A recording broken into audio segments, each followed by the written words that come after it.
ಎಲ್ಲರಿಗೂ ನಮಸ್ಕಾರ. ಕೆಮ್ಚಾಯಿಗೆ ನಾನು ಛಾಯಾ ನಿಮ್ದೆಲ್ಲರೂ ವೆಲ್ಕಮ್ ಮಾಡ್ತಾ ಇದ್ದೀನಿ. ನಾನು ಒಂದು ಕಾಲೇಜಲ್ಲಿ ಕೆಮಿಸ್ಟ್ರಿ ಪ್ರೊಫೆಸರಾಗಿ ವರ್ಕ್ ಮಾಡ್ತಾ ಇದ್ದೀನಿ. ನನ್ನ ಇಂಟೆನ್ಷನ್ ಈ ಚಾನಲ್ ಸ್ಟಾರ್ಟ್ ಮಾಡೋಕ್ಕೆ ಅಂದರೆ ಸಾಧ್ಯ ಆದಷ್ಟು ಕೆಮಿಸ್ಟ್ರಿ ರಿಲೇಟೆಡ್ ಟಾಪಿಕ್ನ ಸಿಂಪಲಾಗಿ ಕನ್ನಡದಲ್ಲಿ ಹೇಳುವಂಥ ಪ್ರಯತ್ನ ಮಾಡ್ತಾ ಇದ್ದೀನಿ. ಕೆಮಿಸ್ಟ್ರಿ ಇಷ್ಟ ಇದ್ದವರು ಕೆಮಿಸ್ಟ್ರಿ ಕಡೆಗೆ ಸೆಳೆಯುವಂಥ ಪ್ರಯತ್ನ ನನ್ನ ಚಾನಲಲ್ಲಿ ಮಾಡ್ತಾ ಇದ್ದೀನಿ. ಪರ್ಟಿಕ್ಯುಲರ್ಲಿ ಕನ್ನಡ ಮೀಡಿಯಂ ಹುಡುಗರಿಗೆ, ರೂರಲ್ ಹುಡುಗರಿಗೆ ಹೆಲ್ಪ್ ಆಗಲಿ ಅಂತ ಕೆಮಿಸ್ಟ್ರಿನ ಕನ್ನಡದಲ್ಲಿ ಹೇಳುವಂಥ ಪ್ರಯತ್ನ ಮಾಡ್ತಾ ಇದ್ದೀನಿ. ಸುಮಾರು ಎಲ್ಲ ಸೆಮಿಸ್ಟ್ರದ್ದು ವೀಡಿಯೋಸ್ನ ಮಾಡಿದ್ದೀನಿ. ಈಗ Bangalore university, Bangalore central university 6 ಸೆಮ್ಮಲ್ಲಿ ಪೇಪರ್ 8ಅಲ್ಲಿ ಬಯೋಕೆಮಿಸ್ಟ್ರಿ ಅಂತ ಬರುತ್ತೆ. ಅದರಲ್ಲಿ ಒಂದು ಚಾಪ್ಟರ್ ಇದೆ ಕಾರ್ಬೋಹೈಡ್ರೇಟ್ಸ್ ಅಂತ. ಅದ್ರ ಮೇಲೆ ವೀಡಿಯೋಸ್ ಮಾಡ್ತಾ ಇದ್ದೀನಿ. ಆಲ್ರೆಡಿ ನಾನು 3 ವೀಡಿಯೋ ಮಾಡಿದ್ದೀನಿ. ಇದು 4ನೇ ವೀಡಿಯೋ ನಾನು ಮಾಡ್ತಾ ಇರುವಂಥದ್ದು. ಸೊ ಸಿಲೆಬಸಲ್ಲಿ structure and biological importance of oligosaccharides taking help of with an example of isomaltose, cellobiose and trehalose. ಇದರದ್ದು 3 ಮಾಡೋದಕ್ಕೆ ಕೇಳಿದ್ದಾರೆ. ಆ್ಯಕ್ಚುಲಿ ಓಲಿಗೋಸ್ಯಾಕರೈಡ್ಸ್ ಅಂತಂದರೆ ಅದು 2 to 6 ಇರ್ಬೋದು. ಅಲ್ಲಿ ಮಾನೋಸ್ಯಾಕರೈಡ್ ಯೂನಿಟ್ಸ್ ಕಂಬೈನ್ ಆಗಿದ್ದರೆ ಅಂಥದ್ದನ್ನು ನಾವೇನಂತ ಕರಿತೀವಿ, ಓಲಿಗೋಸ್ಯಾಕರೈಡ್ಸ್ ಅಂತ ಹೇಳ್ತೀವಿ. ಆ್ಯಕ್ಚುಲಿ ಐಸೋಮಾಲ್ಟೋಸ್ ಇರ್ಬೋದು, ಸೆಲೋಬಯೋಸ್ ಇರ್ಬೋದು, ಟ್ರೆಹಲೋಸ್ ಇರ್ಬೋದು, ಇದು ಎಲ್ಲನೂ ಡೈಸ್ಯಾಕರೈಡ್ಸೇ. ಸೊ ಎಲ್ಲಿ ಯೂಸ್ ಮಾಡ್ತಾರೆ, ಯಾಕೆ ಇದು ಬೇಕು, ಸೊ ಅದ್ರ ಸ್ಟ್ರಕ್ಚರ್ ಏನು, ಅದ್ರ ಬಯಾಲಜಿಕಲ್ ಇಂಪಾರ್ಟೆನ್ಸ್ ಏನು. ಯೂಶಲಿ ನಿಮ್ಗೆ ಗೊತ್ತು, ಡೈಸ್ಯಾಕರೈಡ್ಸ್ ಅಂತ ಕನ್ಸಿಡರ್ ಮಾಡಿಕೊಂಡ್ರೆ ಯಾವ ರೀತಿ ಲಿಂಕ್ ಆಗಿದೆ, ವಾಟ್ಸ್ ಗ್ಲೈಕೋಸೈಡಿಕ್ ಲಿಂಕ್, ಯಾವುದ್ರ ಲಿಂಕ್ ಆಗಿದೆ ಅದು ನಮ್ಗೆ ಇಂಪಾರ್ಟೆಂಟ್ ಆಗುತ್ತೆ. ಡೈಸ್ಯಾಕರೈಡ್ಸ್ ಅಂದರೆ when they hydrolyse they going to give 2 monosaccharides. ಆ ಮಾನೋಸ್ಯಾಕರೈಡ್ ಯೂನಿಟ್ಸು ಲಿಂಕ್ ಆಗಿರುತ್ತೆ. ಯಾವ ಥರ ಲಿಂಕ್ ಆಗಿರುತ್ತೆ, ಆ ಲಿಂಕಿಗೆ ನಾವೇನಂತ ಕರಿತೀವಿ, ಗ್ಲೈಕೋಸೈಡಿಕ್ ಲಿಂಕೇಜ್ ಅಂತ ಹೇಳ್ತೀವಿ. ಅದು ಯಾವಾಗೂ ಆಕ್ಸಿಜನ್ ಮುಖಾಂತರ ಲಿಂಕ್ ಆಗಿರುತ್ತೆ. ಸೊ ಅದನ್ನೆಲ್ಲ ನಾವೀಗ ಯಾವ್ಯಾವ ಥರ ಲಿಂಕ್ ಆಗಿದೆ ಅದನ್ನೆಲ್ಲ ಈ ಎಪಿಸೋಡಲ್ಲಿ ತಿಳ್ಕೊಳ್ತಾ ಹೋಗೋಣ.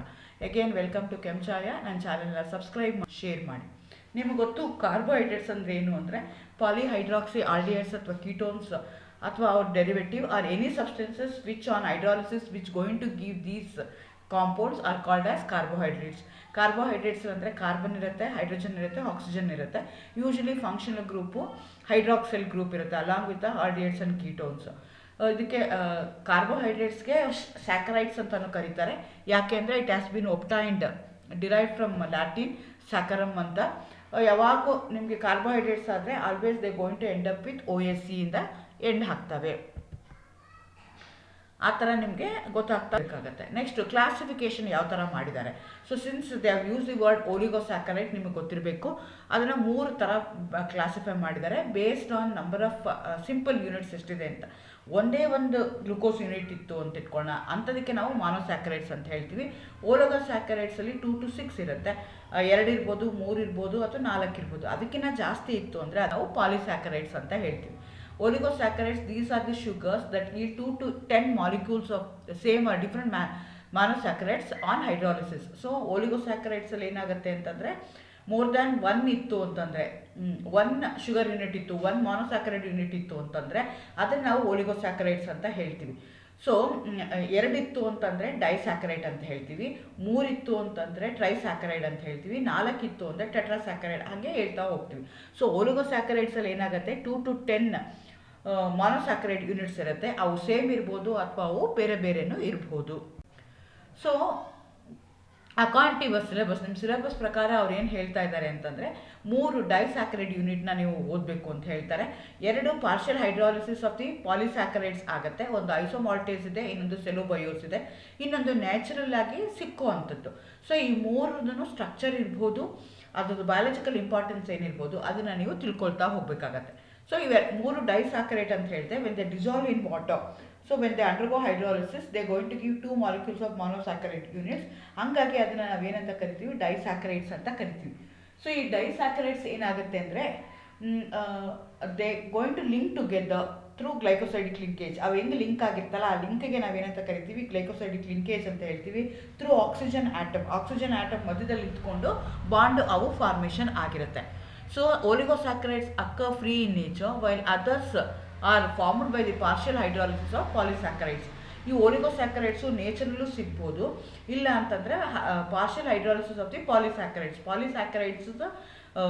ಹೈಡ್ರಾಲಿಸಿಸ್ ಮಾಡಿದಾಗ ಅಥವಾ ಕಂಪ್ಲೀಟ್ ಮಾಡಿದಾಗ ಅಥವಾ ಪಾರ್ಷಿಯಲ್ ಹೈಡ್ರಾಲಿಸಿಸ್ ಮಾಡಿದಾಗ ನಿಮಗೆ ಬರ್ಬೋದು. ಸೊ ಅಂಥದಕ್ಕೆ ನಾವೇನಂತ ಕರಿತೀವಿ ಅಂತಂದರೆ ಓಲಿಗೋಸ್ಯಾಕರೈಡ್ಸ್ ಅಂತ ಹೇಳ್ತೀವಿ. ನೇಚರಲ್ ಸಿಕ್ಕುವಂಥದ್ದು ಯಾವುದು ಅಂದರೆ ಟ್ರೆಹಲೋಸ್ ಅಂತ ಏನಿದೆಯಲ್ಲ ಅದು ನ್ಯಾಚುರಲಿ ಅಕ್ಕರಿಂಗ್ ಇರುತ್ತೆ. ಆದರೆ ಐಸೋಮಾಲ್ಟೋಸು ಸೆಲೋಬಯೋಸ್ ಇದೆಯಲ್ಲ, by the polysaccharide, partial hydrolysis of the polysaccharide ನಿಮ್ಗೆ ಬರ್ತಾ ಹೋಗುತ್ತೆ. ಸ್ಟ್ರಕ್ಚರ್ ನೋಡ್ಕೋಬೇಕು. ಈ ಸ್ಟ್ರಕ್ಚರ್ ಬರೀಬೇಕು ಅಂದರೆ ನಿಮಗೆ ಅವರ್ ಸ್ಟ್ರಕ್ಚರ್ ಆಫ್ ಗ್ಲೂಕೋಸ್ ಗೊತ್ತಿರಬೇಕಾಗತ್ತೆ. ಸೊ ಅದರಲ್ಲಿ ಆಲ್ಫಾ ಇದೆಯಾ ಬೀಟಾ ಇದೆಯಾ ಅದೊಂದು ನಿಮಗೆ ಗೊತ್ತಿರಬೇಕಾಗತ್ತೆ. ಅದು ಗೊತ್ತಿದೆ, ಆಲ್ರೆಡಿ ಇದನ್ನೆಲ್ಲ ನೀವು ಲೋಯರ್ ಕ್ಲಾಸ್ಗಳಲ್ಲಿ ಓದಿರ್ತೀರ. ಅದು ಗೊತ್ತಾದರೆ ನಿಮಗೆ ಈ ಸ್ಟ್ರಕ್ಚರ್ಸ್ ಬರೆಯೋದಕ್ಕೆ ಈಸಿ ಆಗುತ್ತೆ. ನೋಡೋದಕ್ಕಷ್ಟೇ ಕಾಂಪ್ಲಿಕೇಟೆಡ್ ಅನಿಸುತ್ತೆ, they will be very simple.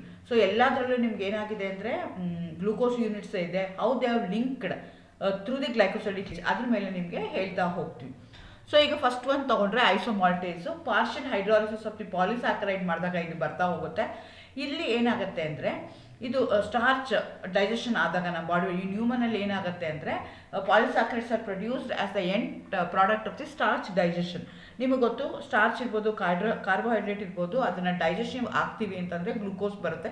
Glucose ಇದೆ ಅಂದ ತಕ್ಷಣ it act as a metabolise ಆಗುತ್ತೆ. ಆದಾಗ ಏನಾಗುತ್ತೆ ಅಂದರೆ ಗ್ಲೂಕೋಸ್ ರಿಲೀಸ್ ಆಗುತ್ತೆ. ಗ್ಲೂಕೋಸ್ ರಿಲೀಸ್ ಆಗಿದ ತಕ್ಷಣ ಎನರ್ಜಿ ಆಗುತ್ತೆ. So there four isomaltose can act as the energies, ಇದು ಥರ ಸೋರ್ಸ್ ಆಫ್ ಎನರ್ಜಿಯಾಗಿ ಯೂಸ್ ಮಾಡ್ಕೊಳ್ತೀವಿ. ಇದನ್ನ ಹೇಗೆ ಲಿಂಕ್ ಆಗಿರುತ್ತೆ ಅಂದರೆ ಗ್ಲೈಕೋಸೈಕಲ್ ಗ್ಲೂಕೋಸ್ ಅಂತ ಹೇಳ್ತೀವಿ. ಅಂದರೆ ಎರಡು ಗ್ಲೂಕೋಸ್ ಯೂನಿಟ್ಸು, ಎರಡೂ D glucopyranose units join together through alpha 1,6 glycosidic linkages. ನಿಮಗೆ ಆಲ್ಫಾ ಗ್ಲೂಕೋಸ್ನ ಹಾವರ್ ಸ್ಟ್ರಕ್ಚರಲ್ಲಿ ಬರೆಯೋದು ನಿಮ್ಗೆ ಹೆಂಗೆ ಅಂತ ಗೊತ್ತಿರಬೇಕು. ಆಲ್ಫಾ ಲಿಂಕೇಜ್ ಆಗ್ತಾ ಇದೆ ಹೆಂಗೆ, between first carbon atom and sixth carbon atom of the second glucose unit. So ಈಗ ಐಸೋಮಾಲ್ಟೋಸಲ್ಲಿ ಏನಾಗ್ತಿದೆ, ಎರಡು ಗ್ಲೂಕೋಸ್ ಯೂನಿಟ್ ಇದೆ, ಎರಡು ಆಲ್ಫಾದಲ್ಲಿದೆ. ಸೊ ಹೇಗೆ ಲಿಂಕ್ ಆಗ್ತಾ, ಆಲ್ಫಾ ಅಂದ್ರೇನು, ಹೆಚ್ಚು ಫಸ್ಟ್ ಕಾರ್ಬನ್ ಆಟಮ್ಗೆ ಹೆಚ್ಚು ಓ ಹೆಚ್ಚು ಯಾವ ಪೊಸಿಷನ್ಲಿದೆ ಆ ಬೇಸಿಸ್ ಮೇಲೆ ನಾವು ಆಲ್ಫಾ ಬೀಟಾ ಕನ್ಸಿಡರ್ ಮಾಡ್ಕೊಳ್ತೀವಿ.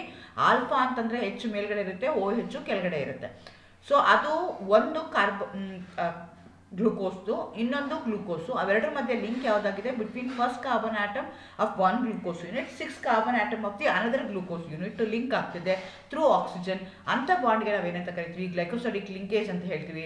ಐಸೋಮಾಲ್ಟೇಜ್, what is the structure of isomaltase ಅಂತಂದರೆ it is 2 glucose units, 2 D glucopyranose units join it through alpha 1,6 glycosidic linkages. ಅಂಥದಕ್ಕೆ ನಾವೇನಂತ ಕರಿತೀವಿ, ಐಸೋಮಾಲ್ಟೋಸ್ ಅಂತ ಹೇಳ್ತೀವಿ. ಸೊ ನಾವು ಯಾವುದೇ ಒಂದು ಶುಗರ್ನ ಕನ್ಸಿಡರ್ ಮಾಡಿಕೊಂಡ್ರೆ ಅದು ರೆಡ್ಯೂಸಿಂಗ್ ಶುಗರ ನಾನ್ ರೆಡ್ಯೂಸಿಂಗ್ ಶುಗರ್ನ ಹೇಳ್ತೀವಿ. It's A reducing sugar. ಯಾಕೆ ರೆಡ್ಯೂಸಿಂಗ್ ಶುಗರ್ ಅಂತ ಹೇಳ್ತೀವಿ ಅಂದರೆ ಆನಮರಿಕ್ ಕಾರ್ಬನ್ ಆಟಮ್ ಏನಿರುತ್ತೆ ಅಂದರೆ ಫಸ್ಟ್ ಕಾರ್ಬನ್ ಆಟಮ್ಗೆ ಆನಮರಿಕ್ ಕಾರ್ಬನ್ ಆಟಮ್ ಅಂತ ಹೇಳ್ತೀವಿ. ಆನಮರಿಕ್ ಕಾರ್ಬನ್ ಆಟಮಲ್ಲಿ ಏನಾದರೂ ಫ್ರೀ ಇತ್ತು ಅಂತ ಇಟ್ಕೊಂಡ, ಗ್ಲೈಕೋಸೈಡಿಕ್ ಲಿಂಕೇಜ್ ಆದಮೇಲೂ ಫ್ರೀ ಇತ್ತು ಅಂತಂದರೆ ಅವಾಗ ಅದನ್ನು ನಾವೇನಂತ ಕರಿತೀವಿ, ರೆಡ್ಯೂಸಿಂಗ್ ಶುಗರ್ ಅಂತ ಕೇಳ್ತೀವಿ. ಇಲ್ಲೇನಾಗ್ತಿದೆ, ಎರಡು ಗ್ಲೂಕೋಸ್ ಯೂನಿಟ್ ಇದೆ, ಒಂದು ಗ್ಲೂಕೋಸ್ ಯೂನಿಟ್ದು ಆನಮರಿಕ್ ಕಾರ್ಬನ್ ಆಟಮು ಯೂಸ್ಡ್ ಆಗಿಬಿಟ್ಟಿದೆ, ಇನ್ನೊಂದು ಉಳ್ಕೊಂಡಿದೆ. This will reduce sugar. ಹಾಗಾಗಿ ಇದನ್ನು ನಾವೇನಂತ ಕರಿತೀವಿ, ರೆಡ್ಯೂಸಿಂಗ್ ಡೈಸ್ಯಾಕರೈಡ್ ಅಂತ ಕರಿತೀವಿ. It's as I already told you, it's a partial hydrolysis of amylopectin of starch and glycogen. So amylopectin of starch ಮತ್ತು ಗ್ಲೈಕೋಜನ್ನ ಪಾರ್ಷಿಯಲ್ ಹೈಡ್ರಾಲಿಸಿಸ್ ಮಾಡಿದಾಗ ನಿಮಗೆ ಐಸೋಮಾಲ್ಟೇಸ್ ಬರ್ತಾ ಹೋಗುತ್ತೆ. ಎರಡನೇದು ಡೈಸ್ಯಾಕರೈಡ್ ಯಾವುದು ಅಂದರೆ ಸೆಲೋಬಯೋಸ್ ಅಂತ ಹೇಳ್ತೀವಿ. Formed during the digestion of the cellulose by cellulose enzyme present in the micro organism. ಇದು ಏನಾಗುತ್ತೆ, ನ್ಯಾಚುರಲ್ ಆಗಿ ಸಿಕ್ಕೋದಿಲ್ಲ. ಸೊ ಇದು ಡೈಜೆಷನ್ ಆಫ್ ದಿ ಸೆಲ್ಯುಲೋಸ್ ಮಾಡಬೇಕಾದ್ರೆ ನಿಮಗೆ ಇದು ಬರ್ತಾ ಹೋಗುತ್ತೆ. ಯಾವ ಎಂಜೈಮ್ನ, ಇದನ್ನು ಡೈಜೆಷನ್ ಮಾಡೋಕ್ಕೆ ಯಾವ ಎಂಜೈಮ್ನ ಯೂಸ್ ಮಾಡ್ತೀವಲ್ಲ, ಸೆಲ್ಯುಲೋಲೇಸ್ ಅಂತ ಹೇಳ್ತೀವಿ ಇದಕ್ಕೆ. ಅದು ಎಲ್ಲಿರುತ್ತೆ ಅಂದರೆ ಮೈಕ್ರೋ ಆರ್ಗ್ಯಾನಿಸಮ್ ಇಲ್ಲಿರುತ್ತೆ. ಸೊ ಓಕೆ, ಇದು ಬೈಸಾಕರೈಡ್ ಅಂತ ಹೇಳಿದೆ. ಎಲ್ಲಿ ಸಿಗುತ್ತೆ ಅಂತ ಹೇಳಿದೆ, ಹೇಗೆ ನ್ಯಾಚುರಲಿ ಸಿಕ್ಕಲ್ಲ. It's a partial hydrolytic product of cellulose. ಸೆಲ್ಯುಲೋಸ್ನ ಪಾರ್ಷಿಯಲ್ ಹೈಡ್ರಾಲಿಸಿಸ್ ಮಾಡಿದಾಗ ನಿಮಗೆ ಸೆಲೋಬಯೋಸ್ ಸಿಗುತ್ತೆ. ಸೊ ಎರಡು ಗ್ಲೂಕೋಸ್ ಯೂನಿಟ್ ಇದೆ. ಹೇಗೆ ಲಿಂಕ್ ಆಗಿದೆ, ಇಲ್ಲಿ ಬೀಟಾ 1,4 ಗ್ಲೈಕೋಸೈಡಿಕ್ ಲಿಂಕೇಜ್ ಅಂತ ಹೇಳ್ತೀವಿ. ಫಸ್ಟ್ ಏನು ಮಾಡಬೇಕು, ನಾವು ಬೀಟಾ ಸ್ಟ್ರಕ್ಚರ್ನ ಬರ್ಕೋಬೇಕು. ಬೀಟಾ ಸ್ಟ್ರಕ್ಚರ್ ಅಂದರೆ ಏನಾಗುತ್ತೆ, ಓ ಎಚ್ ಗ್ರೂಪು ಮೇಲ್ಗಡೆ ಬರುತ್ತೆ. ಸೊ ಓ ಎಚ್ ಗ್ರೂಪು ಇದೆ, ಬೀಟಾ ಲಿಂಕೇಜ್ ಆಫ್ 1,4 ಗ್ಲೈಕೋಸೈಡಿಕ್ ಲಿಂಕೇಜ್. ಒಂದು ಕಾರ್ಬನ್ ಆಟಮ್ದು ಎರಡನ್ನೂ ಬೀಟಾ ಗ್ಲೂಕೋಸೇ ಬರ್ಕೊಂಡಿದ್ದೀವಿ. ಒಂದು ಕಾರ್ಬನ್ ಆಟಮ್ದು 1 ಅನಮರಿಕ್ ಕಾರ್ಬನ್ನು, ಇನ್ನೊಂದು ಗ್ಲೂಕೋಸ್ ಯೂನಿಟ್ದು 4ನೇ ಕಾರ್ಬನ್ ಆಟಮು. ಅವೆರಡರ ಮಧ್ಯೆ ಏನಾಗ್ತಿದೆ, ಲಿಂಕ್ ಆಗ್ತಾ ಇದೆ ಥ್ರೂ ಆಕ್ಸಿಜನ್. ಇದು ಡೈರೆಕ್ಟಾಗಿ ಆಲ್ಫಾ ಇಲ್ಲ, ಥ್ರೂ ಬೀಟಾ ಆಗ್ತಾ ಇದೆ. ಆಲ್ಫಾ ಅಂತಂದರೆ ಡೈರೆಕ್ಟಾಗಿ ಆಗೋದು, ಬೀಟಾ ಅಂದರೆ ಇನ್ವರ್ಸ್ ಅಂದರೆ ದೂರ ದೂರ ಇದ್ದಾಗ ಆಗುವಂಥದಕ್ಕೆ ಬೀಟಾ 1,4 ಗ್ಲೈಕೋಸೈಡಿಕ್ ಲಿಂಕೇಜ್ ಅಂತ ಹೇಳ್ತೀವಿ. Again it's also reducing sugar. ಯಾಕೆಂದರೆ ಒಂದು ಮಾತ್ರ it is utilise for glycosidic linkage, whereas other anomeric carbon atom is not involved in glycosidic linkage, ಹಾಗಾಗಿ ಅದು ಉಳ್ಕೊಂಡಿದೆ, ಹಾಗಾಗಿ it act as a reducing saccharide. So ಯಾವುದೇ ಒಂದು ಡೈಸ್ಯಾಕರೈಡ್ನ ತೊಗೊಂಡ್ರೆ ಅದು ರೆಡ್ಯೂಸಿಂಗ್ ಶುಗರಾ ನಾನ್ ರೆಡ್ಯೂಸಿಂಗ್ ಶುಗರಾ ಅಂತ ನೀವು ಹೇಳಬೇಕಾಗತ್ತೆ. ಅದು ಯಾವ ಬೇಸಿಸ್ ಮೇಲೆ ಹೇಳ್ತೀವಿ ಅಂದರೆ ಅಲ್ಲಿ ಅನಿಮರಿಕ್ ಕಾರ್ಬನ್ನಲ್ಲಿರುವಂಥ OH ಫ್ರೀ ಇದೆಯಾ ಇಲ್ವಾ ಅನ್ನೋ ಬೇಸಿಸ್ ಮೇಲೆ ನಾವು ಅದನ್ನು ಹೇಳ್ತಾ ಹೋಗ್ತೀವಿ. ಈ ಥರ ಮೂರನೇದು ಅಕಾರ್ಡಿಂಗ್ ಟು ಯುವರ್ ಸಿಲೆಬಸ್ ಟ್ರೆಹಲೇಸ್ ಅಂತ ಹೇಳ್ತೀವಿ. ಇಲ್ಲಿ ಏನಾಗುತ್ತೆ ಅಂದರೆ ಇದು ನಮಗೆ ನ್ಯಾಚುರಲ್ ಆಗಿ ಸಿಗುತ್ತೆ. The major carbohydrate present in haemolymph of insects in which it serves as a storage form of energy. It's also naturally occurring glucose found in mushrooms, fungi, algae, yeast ಇದರೆಲ್ಲ ಇರುತ್ತೆ. ಇದು ಹೇಗೆ ಕಂಬೈನ್ ಆಗಿರುತ್ತೆ ಅಂದರೆ 2 glucose units are join through alpha 1,1 glycosidic linkage. ಅಂದರೆ ಒಂದು glucose ಯೂನಿಟ್ದು first carbon ಆಟಮ್ದು, ಇನ್ನೊಂದು ಗ್ಲೂಕೋಸ್ ಯೂನಿಟ್ದು ಫಸ್ಟ್ ಕಾರ್ಬನ್ ಆಟಮು ಆಲ್ಫಾ ಫಾರ್ಮಲ್ಲಿ ಇರುವಂಥ ಗ್ಲೂಕೋಸ್ ಸ್ಟ್ರಕ್ಚರ್ದು ಅವೆರಡು ಮಧ್ಯೆ ಏನಾಗ್ತಿದೆ ಆಲ್ಫಾ ಲಿಂಕೇಜ್ ಆಗ್ತಾ ಇದೆ. ಸೊ ಅಂಥ ಸ್ಟ್ರಕ್ಚರ್ಗೆ ನಾವೇನಂತ ಕರಿತೀವಿ ಟ್ರೆಹಲೇಸ್ ಅಂತ ಕರಿತೀವಿ. ಇದು ನಾನ್ ರೆಡ್ಯೂಸಿಂಗ್ ಶುಗರ್. ಯಾಕೆ ಅಂದರೆ ಅನಿಮರಿಕ್ ಕಾರ್ಬನ್ನಲ್ಲಿರುವಂಥ ಗ್ರೂಪ್ಸ್ ಏನಾಗಿದೆ they are involved in bonding. ಹಾಗಾಗಿ ಅನಿಮರಿಕ್ ಕಾರ್ಬನ್ ಆಟಮಲ್ಲಿರುವಂಥ OH ಗ್ರೂಪು ಫ್ರೀ ಆಗಿಲ್ಲ, ಹಾಗಾಗಿ ಇದನ್ನು ನಾವು ನಾನ್ ರೆಡ್ಯೂಸಿಂಗ್ ಡೈಸ್ಯಾಕರೈಡ್ ಅಂತ ಹೇಳ್ತೀವಿ. ಸೊ ನಾವು 3 ಇವತ್ತು ಡೈಸ್ಯಾಕರೈಡ್ಸ್ನ ಓದಿದ್ವಿ.